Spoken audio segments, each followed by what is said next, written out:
Ministra de Asuntos Social anuncia a directora nova do Departamento de Asuntos Social. Depois de um processo largo, caminho de esteve candidato a passa ronda de solicitude e de que sale diferente classificado, finalmente a AIA é perfil que estava a busca para guiar o departamento aqui. Então, uma pessoa que, entre outros, tem um bom manejo de informação, o que está a alimentar a visão sustentável e riba término largo para o departamento aqui.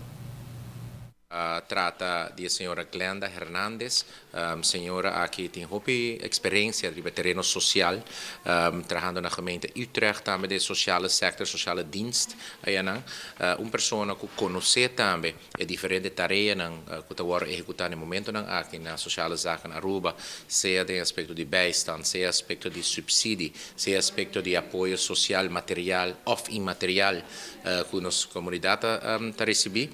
E me mestre bisa que é ânimo, energia que a senhora está desplegando, está mostra o positivo pelo qual trata o serviço social finalmente do departamento. Onde é pergunta e onde é aspecto que nós conversamos hoje ribaje, tá Kiko é rol de diretora de caso aqui de sociale zaken tá encerrar. Naturalmente, vamos ter um equipe, um team motivar. Vamos ter diferentes chefes de afdelingen, que cada afdeling motivar para brindar o melhor serviço social da nossa comunidade.